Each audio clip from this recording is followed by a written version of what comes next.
asxaabay soo dhawaada oo aniga idiin ballan qaaday inaan maalin walba idiin soo galay labadan maalmood waan ka maqnaa laakiin maantay xogtaan wado si fiican dhagaha loogu furo xawaadle waliba si fiican ugu wadaa xogtaan waxaan u wadaa ciidamada dagaalamaya oo qalabka sidoo Soomaaliyeedaan u wadaa waxaan u wadaa qoladii wax ka gasha sirdoonka waxaan u wadaa ciidamada cirka waxaan u wadaa ragga difaaca ku jiro xaqu dirarka dhamaantood adiga maxaan ka rabaa marka inaan barnaamijkan geysto nin walba oo shaqo leeyahay anigu afkaan ka soo hadlaa afkana qofka ka hadla wuxuu u dhigmaa saddex guuto oo dagaalamayso oo cadow la dagaalamayso u dhigmaa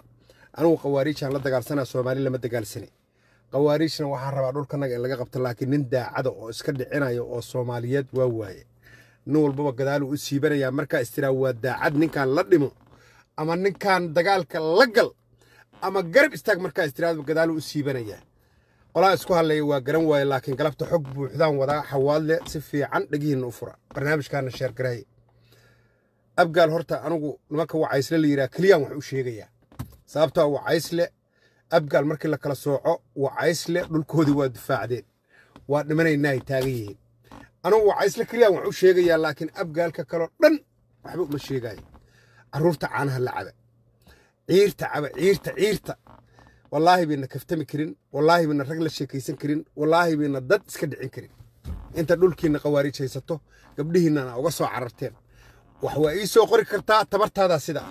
ويسو عاي كرتا تبرت هذا سدا وحوا افكو واقف لقادين كرتا تبرت هذا سدا تبرتها انا يقول ما يسو نادير كايه قواريج سكدعي هذا نرقتها حنيه لهداي وابقى العثمان markii laga reebo wacaysle xog buuxdaan galabta wada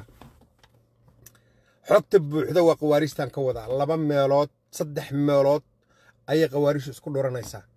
saddexdaas meelood ee qawaariishtu isku dhuranayso ay dhooban tahay laba waa hiiraan meel waa shabeellada dhexe labada hiiraana laba mas'ale mid noqon doonta inay xawaadle isku jijaabin doonaan oo ay dhihi doonaan xawaalna hal mar isku jijaabinayna iyo inay gudbin doonaan oo ay u gudbin doonaan dhankaas iyo galgaduud iyo ceel dheer iyo carar dheer qorshaha sidoo yahay waa labadaas meelood inay dhankaas u gudbin doonaan meesha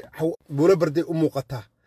meelna waxay u muuqataa baladweyne labaduba waa hiiraan labada meelood oo xawaale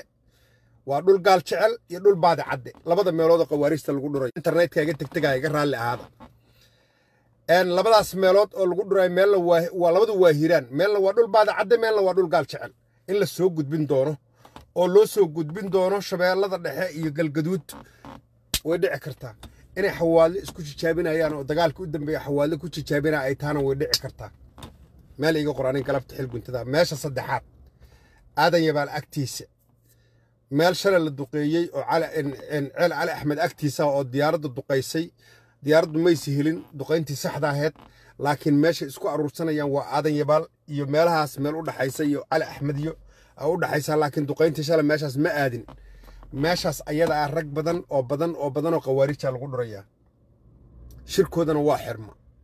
go'aanka u dambeeyo anigu ogaana wuxuu ahaa oo nimanka ka soo dhexelay inay ceel dheer iyo xarar dheere ay aadayaan labadaas meeloodan ku ogaa dawladda hadday wax ka gasho hadday sirdoon leedahay aniga xil guntada waxaan ugu soo gudbiyay falwantari wax la yiraahdo wadankan jooga waxay dhahan fry fiiliga wadankan jooga Jarmalku fry fiiliga kuma shaqeeyaan ayagu waxay xisaabiyaan wadankan jooga Jarmalka second xisaabiyaan wax second ka yar xisaabiyaan wax walba xisaabiyaan fry fiiliga in kugu soo gudbiya ama falwantari wax la yiraahdo gudbiya ragga ay ka sirdoonka u dhiiba hawaadana hays jiro waa halka cid oo ka nool cidda meeshaas degta oo halkaas koonfurta lagu tilmaamo hawiye halka cid oo ka nool wax iska dhicin karta waaye waana in la jiraa waana guuleysanaysiin garabkiinana Allah galo taas markaan ka soo gudba xasan sheekh maxamuud ninkii la dhihi jiray ayaan taar dhinac xogtiisa aruurinay hameen dhaweed aan la soo hadlo waxaan iri ninka xoob siiban doona oo dani iyo axmed madoobo kala noqon doono saddexaad waa lafta gareenaydeere inaan siyaasadda ka warqaban halkaas aad ka ogaan doontiin lafta gareen xasan wuxuu yiri gudoomiyaha xisbiga cusub oo la sameeynaya isii may xoghaynaan kaaga qaadaya odawaa may ha iga qaadin may waxaan ku siinayaa gudoomiye ku xigeen may ma doonayo gudoomiyaan rabaa oo maadaa tartamayo madaxweyne noqonaya waxaan rabay iska daanu guddoomiyaan rabaa xasan iyo asagu waa kala boodeen xasanna hadal uu yidhi ninkaan rabin aniguna ma rabo uu yidhi laakiin ninkaan rabin aniguna ma rabo dowladoo dhan xasan shiikh hadduu ku wado oo saas ku wada axmed madoobaa ka tegey danayaa ka tegey lafta gareena hadda ka maqan qoorqoorna fara yaroo ciddiluhu ku taagan yahay xasan sheekh maxamuud ma wuxuu rabaa inuu shir la qabto cali guuldaawe iyo ninkii saas u socday oo gobolka banaadir joogay intaasuu rabaa inuu shir la qabto suurtagal noqon mayso dadka ha loo tanaasulo lafta gareen waa qaldan yahay kubadda benaltiga taalla oo cayaartii u dambaysa taalla yuusan ku laadin odaga xasan shiikha waa inuu waddanka wax ka faryo suuliyaa waa inuu nin odaya noqdaa waa inuu waddanka wax ka dhimriyaa waa inuu dadka wax maaragtay ii sheeg dhibaatada uu waddanka ku jira wax ka saaraa ma ahan inuu kubad benalti taalla uu laado xasan shiikh waa dhammaaday wakhtigiisii ee benaltiga ha kuugu laado ama uga laad wax suurtagala maahan ragga odayaasha oo waaweyn sida axmed maxamed islaam baaqaan u dirayaa dani baaqaan u dirayaa ragga siyaasiyiinta oo dhanna baaqaan u dirayaa ilaahay subxaana wa tacaala ka cabsada ilaahay subxaana wa tacaala oo idin abuurtay ka cabsada ummadda soomaaliyeed mas-uuliyaddoodii oo dhan aa gacanta laydiin geliyey ilaahay wuu inkula xisaabtamayaa qayd cad aan la inku xirayaa maraa la inku xirayaa isqabqabsiga iyo isdiiddiidka iyo anaa fakar leh iyo anaa xoog leh iyo anaa tignika leh aakhiro tignika ma taalo cabdibilayaal iyo sugaagna laguma samayn aakhiro nin walbama camalkiisa iyo qaydkiisuu la tegayaa waddanka faryasuuliya isku tanaasula waxyaalaha aad kala taagantihiin nin walbaba ha ka tago asalaamu calaykum waraxmatullaahi wabarakaatu